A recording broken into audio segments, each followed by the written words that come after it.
कैसे हैं आप सभी? मैं आशा करती हूँ आप सभी स्वस्थ और प्रसन्न होंगे। आज हम हमारा पाठ केसर वाले देश में को पढ़ेंगे और समझेंगे। तो आइए इस पाठ को प्रारंभ करते हैं। ये है हमारा पाठ 22 केसर वाले देश में। इस पाठ में जो लेखक हैं वो अपनी कश्मीर की यात्रा का वर्णन करते हैं। कश्मीर को धरती का स्वर्ग कहा जाता है। इसने लेखक ने सर्वप्रथम जम्मू और वैष्णो देवी तक का कार्यक्रम रखा था, लेकिन वैष्णो देवी की कठिन यात्रा होने के कारण श्रीनगर और पहलगांव जाना उसने तय किया। बहुत ही सरल, संक्षिप्त और रोमांचक भाषा में इस यात्रा का वर्णन लेखक ने किया है। तो आइए इसे पढ़ते हैं। मैं अपने बचपन से सुनता आ रहा था कि कश्मीर भारत का स्वर्ग है। हम सभी भी सुनते हैं कश्मीर भारत का स्वर्ग है। बड़ी समस्या थी कि न यह स्वर्ग देखा था और न कश्मीर। मैंने न कश्मीर देखा और न ही स्वर्ग को देखा था। पता कैसे चलता कि स्वर्ग कैसा है? लेखक जिज्ञासु हो उठता है, यानी उसे जानने की इच्छा होती है। यह कश्मीर कैसा है? इसीलिए एक दिन कुछ मित्रों के साथ में नई दिल्ली से कश्मीर यात्रा का मैंने कार्यक्रम बना लिया, यानी कश्मीर जाना उन्होंने सोचा। कार्यक्रम बनाया ही नहीं, मैं चल भी पड़ा। ऐसा नहीं कि सिर्फ कार्यक्रम बनाकर मैंने छोड़ दिया हो। कार्यक्रम बनाया और मैंने उसे क्रियान्वित भी कर दिया। पहले रेलगाड़ी यानी ट्रेन पठानकोट तक ही जाया करती थी, लेकिन अब ट्रेन जम्मू तक जाती है। जम्मू का तो नाम अपने सुना ही है। तवी नदी के किनारे यह शहर है। कौन सी नदी? तवी नदी के किनारे जम्मू शहर बसा है, जो अपने मंदिरों के लिए मशहूर है। जम्मू के रघुनाथ जी देश भर में मशहूर मंदिरों में से एक है। रघुनाथ जी मंदिर का गुंबद सोने से जड़ा हुआ है, पूरा स्वर्णिम है और दूर से ही चमकता है। लेकिन यहाँ एक ही मंदिर नहीं है, अनेक मंदिर हैं। यहाँ पर महादेव हैं। एक महादेव पारदर्शी हैं, स्फटिक के। शायद भारत भर में ऐसे कोई दूसरे महादेव नहीं होंगे। जम्मू गए और वैष्णो देवी न गए तो लोग कहते हैं कि जीवन अकार अकारत है, यानी जीवन व्यर्थ है। मेरे साथियों में एक की हिम्मत वैष्णो देवी के नाम से छूटने लग गई, यानी वह पहले ही हिम्मत को हार गया। यह कारण नहीं था कि वे देवी के दर्शन नहीं करना चाहते थे। हकीकत ये थी कि वो देवी तक पहुंचने में जितनी सीढ़ियां चढ़नी पड़ती थी, उतने में तो अच्छे अच्छों की हिम्मत टूट जाती थी, क्योंकि वैष्णो देवी का जो मंदिर है वो बहुत ऊंचाई पर स्थित है, यानी वो पहले ही जी हार हो गए। वे बेचारे थोड़े थुल-थुल थे, यानी मोटे थे। उनकी सेहत का ख्याल करते हुए हम लोगों ने वैष्णो देवी की जगह पर श्रीनगर और पहलगांव जाना तय कर लिया। अच्छा, वैष्णो देवी की यात्रा नहीं करेंगे, हम श्रीनगर और पहलगांव चलते हैं। जम्मू से सुबह बसें चली और पूरा दिन चलती रही। जम्मू के बाद ही पहाड़ों का सिलसिला शुरू हो गया। पहले छोटे, फिर बड़े और फिर बहुत बड़े बटोट के पास एक चोटी पर बसें रुकती हैं। लाल छतों वाले बंगले हरियाली के बीच में बड़े खूबसूरत लग रहे थे। नाम पूछा तो पता चला कि यह पटनी टॉप है। पटनी टॉप एक पिकनिक स्पॉट भी बन चुका है। वहां से चले तो उतराई शुरू हुई और हम चले थे ऊंचे चढ़ने, लेकिन उतरने लगे तो उतरते ही चले गए। ये पहाड़ बड़े घसील घसकीले थे। यही घसकीले पहाड़ बारिश या बरसात में खिसक जाते हैं और रास्ता जाम कर देते हैं। सारा रास्ता ही बंद हो जाता है। बड़े बड़े बुलडोजरों से रास्ता साफ किया जाता है और चट्टानों को हटाया जाता है। तब कहीं जाकर मार्ग खुलता है। बरसात में ऐसा अक्सर होता ही रहता है। राम राम करते करते काम बन गया, यानी हम पहुंच गए। फिर जो चढ़ाई शुरू हुई तो बस को भी चक्कर आने लग गया। इतनी वहां पर गोल गोल पहाड़ियां थी, यानी रास्ता इतना टेढ़ा मेढ़ा था कि मेड़ों की गिनती करना भी कठिन हो गया। कोई गिने भी तो कितना, हर 50 गज पर एक मोड़, यानी छोटे छोटे संकरे रास्ते वहां पर मौजूद थे। करते करते हम उस ऊंचे इलाके में पहुंच गए जहां जवाहर सुरंग बनाई गई है। बलिदान दर्रे दर्रे पर उस सुरंग के बनने से पहले उस पहाड़ को चढ़कर ही पार करना पड़ता था। अब सुरंग बनकर बहुत सुविधा हो गई। बस में बैठे एक सज्जन बताने लगे कि इस 1.5 मील लंबी सुरंग के दोनों तरफ को के दोनों तरफ से जोड़ा गया है। सुरंग बनाते समय जब बीच में पहुंचे और आर पार नहीं हुआ तो काम करने वालों में निराशा घर करने लगी, यानी वो उदास होने लगे कि भाई आर पार ही नहीं हो पा रहे।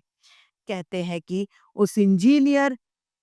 उसका इंजीनियर अपने काम पर इतना विश्वास रखता था कि उसने बारूद लगवाई और कहा कि तोड़ दो, इस आर पार हो जाएगी। अगर ना हुई तो कईयों के मन ने पूछा, कईयों ने यह भी कहा कि अगर फिर भी नहीं हुई तो फिर अपने को इंजीनियर नहीं कहेंगे।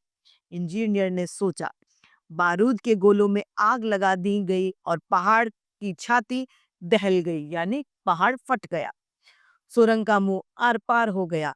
इस कहानी की असलियत तो जो रही हो, लेकिन इतना जरूर समझ में आया कि काम पर आदमी का इतना ही भरोसा होना चाहिए। यदि आप कोई काम करो तो उसमें पूर्ण विश्वास आपको होना चाहिए कि नहीं, हम इस काम को जरूर कर देंगे। उस सुरंग के पार करते ही स्वर्ग के दर्शन होने लग गए। नीचे झांका तो पता चला हरियाली के कटोरे में जो बस्ती दिख रही है वह बेरी नाग है। हम बेरी नाग अब पहुंच गए हैं। वहां एक खूबसूरत बगीचा और एक जलकुंड स्थित है, जिसे जहांगीर ने चारों ओर से पक्का मेह- मेहरादत बनाया है। चारों ओर से उसे पक्का बना दिया गया। कहते हैं यह झेलम नदी का उद्गम स्थान है, यानी झेलम नदी यहीं से निकली थी। इतनी बड़ी झेलम है, इतने बंदे कुंड से निकली, मुझे यह विश्वास नहीं हुआ। लेकिन लगातार यहाँ से पानी बह रहा था और पता नहीं कहाँ जा रहा था। मान लिया कि यही झेलम थी। अब मन में भी यह बात थी, लेकिन फिर भी जब देखा कि लगातार पानी बह रहा है और यह पता नहीं चल रहा कि पानी जा कहाँ रहा है, तो उसने मन में यह मान लिया कि हाँ, यही झेलम नदी थी। बाद में हमारी बस उसी पानी की दिशा में चलने लगी तो अनंतनाग होती हुई पहलगांव की दिशा में जा मुड़ी। यह रास्ता बहुत खूबसूरत हरियाली में डूबा हुआ था। मन को लगने लगा कि जरूर स्वर्ग की तरफ हम बढ़ रहे हैं। तभी जाने कहां से हमारी सड़क के किनारे एक खूबसूरत सी नदी आ गई। नाम का पता लगाया तो पता चला लिद्दर नदी है। कौन सी? लिद्दर नदी। उसी नदी के किनारे किनारे पहलगांव आ गए और सच बताऊं, पहलगांव आने पर लगा कि स्वर्ग में हम आ गए हैं। इतना सुंदर पहलगांव वहां पर नजर आया। छोटा सा बाजार था, सड़क के दोनों ओर दुकानें थी। सड़क के नीचे लिद्दर नदी का लगातार हाहाकार, यानी उस पानी की आवाजें कोलाहल कर रही थी। मैंने बड़ी खूबसूरत नदी अपनी याद में मैंने इससे ज्यादा इतनी खूबसूरत नदी अपनी याद में कभी नहीं देखी थी। यूरोप में कुछ मशहूर नदियों को देखकर हाल ही में लौटा था और उन नदियों में गंदगी देखकर लिद्दर की खूबसूरती सचमुच ऐसी लग रही थी कि जैसे स्वर्ग में नदियां बहती हो। इतना साफ, इतना स्वच्छ, इतना निर्मल जल उस नदी में था। तेजी ऐसी कि सांप भी पीछे रह जाए, इतना तेज पानी था। स्वच्छता ऐसी कि बार बार उसे छूने को मन कर रहा था कि इसके पानी को, इसके जल को एक बार छू ले। लेकिन ठंडी ऐसी कि पानी छुआ ही न जाए, इतना ठंडा पानी था।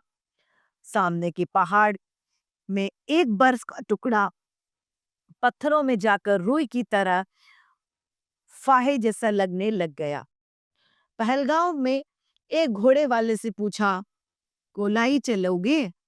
बोला, चलेंगे। मैंने पूछा, चढ़ना कितना पड़ेगा? बहुत बहुत चढ़ना पड़ेगा साहब, मतलब बहुत चढ़ना पड़ेगा साहब।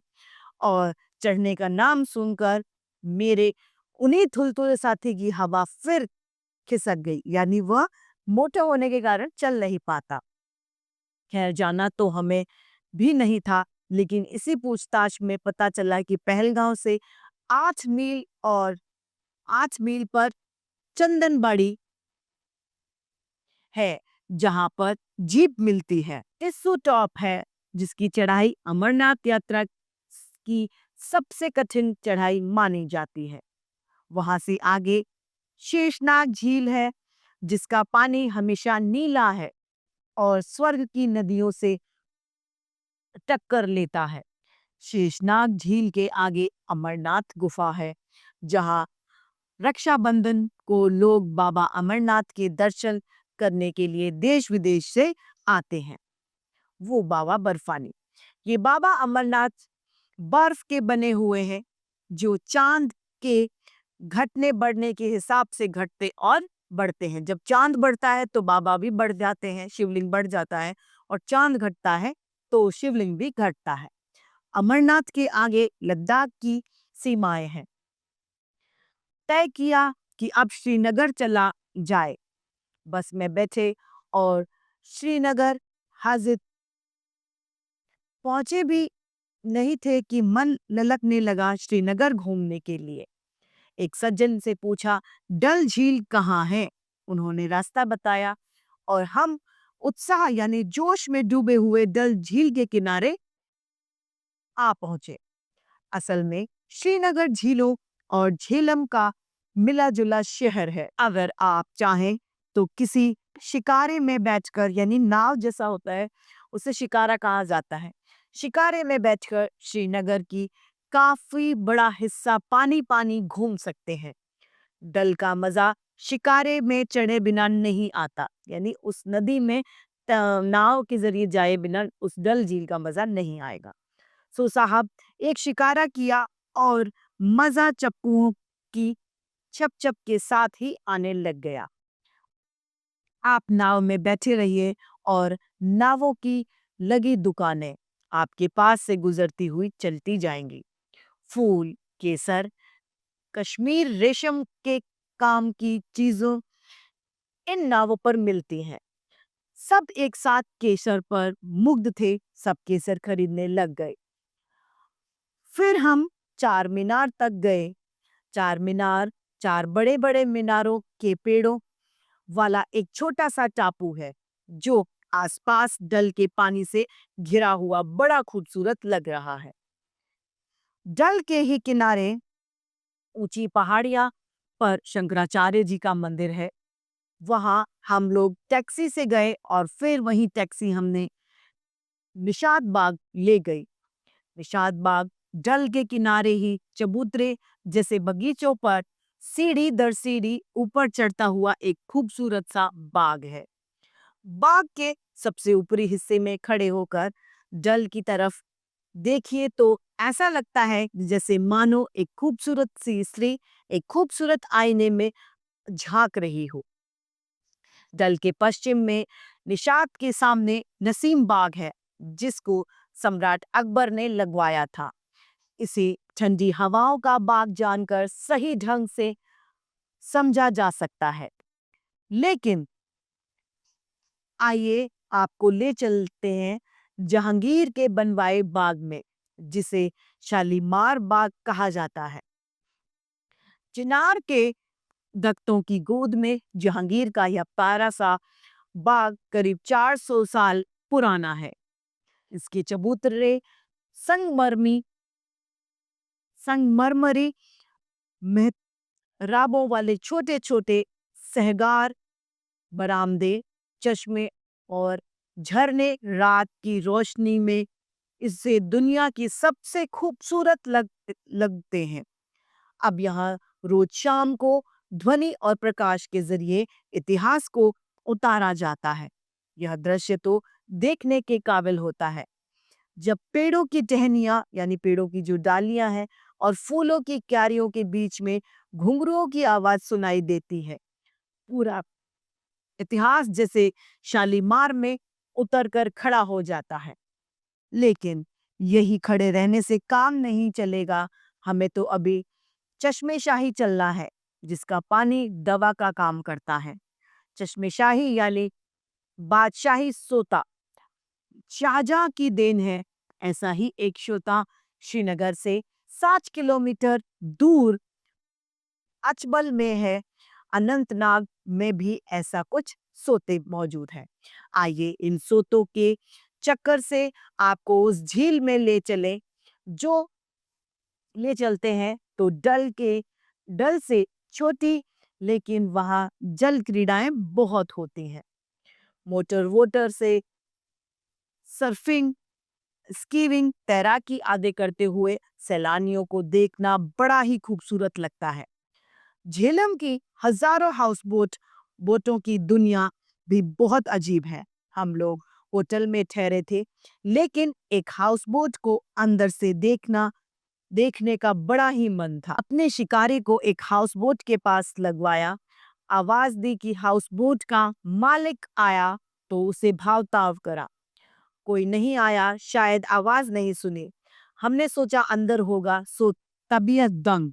बाहर से जो केवल एक नाव लग रही थी, वह अंदर से पूरा एक राजसी महल था। उसमें सारी सुख सुविधाएं मौजूद थी। फर्श पर कालीन बिछा, सोफे और तकिए लगे हुए, बिजली के पंखे से लैस पूरा महल तैयार। हम अजनबियों को इस तरह हाउसबोट में घुसा देख मालिक भागा हुआ आया और खूब बिगड़ा हम पर, यानी गुस्सा होने लगा। हमने माफी मांगी और वापस हो गए। तब उसने बताया कि इस तरह लोग आकर हमारे हाउस बोट को गंदा करके चले जाते हैं। उसकी बातचीत से पता चला कि हाउस बोट शहर में आलीशान होटलों से ज्यादा महंगे और आरामदायक है। होटलों से भी ज्यादा महंगा इनका किराया है। दूसरे दिन गुलमर्ग गए। गुलमर्ग 2600 मीटर ऊंचा एक खूबसूरत चारागाह है, जहां हर मौसम में मोटर से पहुंचा जा सकता है। गोल्फ लिंक और बर्फ पर स्कीइंग के लिए बहुत मशहूर है। स्कीइंग के लिए तो भयंकर सर्दी के दिनों में यह जाना जाना होता है, लेकिन स्कीइंग करने वालों को ऊपर चढ़ने के लिए जो रोपवे बनाया गया है, उस पर चढ़कर हमें भी मजा आया। हम चढ़ तो गए, लेकिन लौटते समय कुर्सी पर आसमान में ही टंगे थे कि पानी बरसने लग गया, बारिश होने लगी। न कूद सकते थे, न भाग सकते थे, क्योंकि रस्सों से बंधी कुर्सियां अपनी रफ्तार से सरक रही थी, धीरे धीरे धीरे धीरे। जब हम मारे सर्दी के ठिठुरने लगे, तो लौटकर श्रीनगर में रात भर कंबलों में ही पड़े रहे, यानी कंबलों से अपने शरीर को दुबकाया रखा, छुपाया रखा। गुलमर्ग के पास ही थोड़ा और ऊंचाई पर खिलन मार्ग पड़ता है। फिर और ऊंचाई पर लेह की तरफ बढ़ जाते हैं। मगर हम उतनी ही सर्दी में घबरा गए थे और ऊंचाई पर जाने का हौसला खो दिया था। हिमालय की इस खूबसूरत वादी को और नजदीक से देखने के लिए दोबारा आने का इरादा करके हम लोग अपने घरों की ओर लौट पड़े।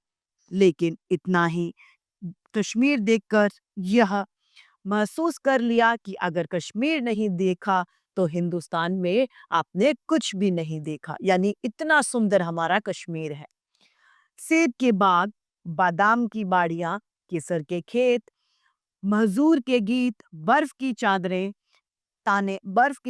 ताने हिमालय के विशाल पर्वत खंड और झीलों के आईनों में मुंह झांकती चोटियां, चश्मे के झरने चश्मे और झरने, और सबसे बढ़कर कश्मीर के भोले भाले मेहमानवाज लोग, यह सब स्वर्ग से तो यह सब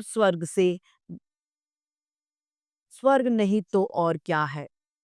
इस पाठ के रचयिता हैं कन्हैया लाल नंदन। तो इतना सुंदर वर्णन हमारे कश्मीर का इस लेखक ने किया, जिसमें कश्मीर की सुंदरता को रूबरू कश्मीर की सुंदरता से हमें करवा दिया। इसी के साथ हमारा ये पाठ समाप्त होता है। मैं आशा करती हूँ आप सभी को ये पाठ भली-भांति रूप से समझ में आया होगा। आज के लिए इतना ही। फिर मिलते हैं। धन्यवाद।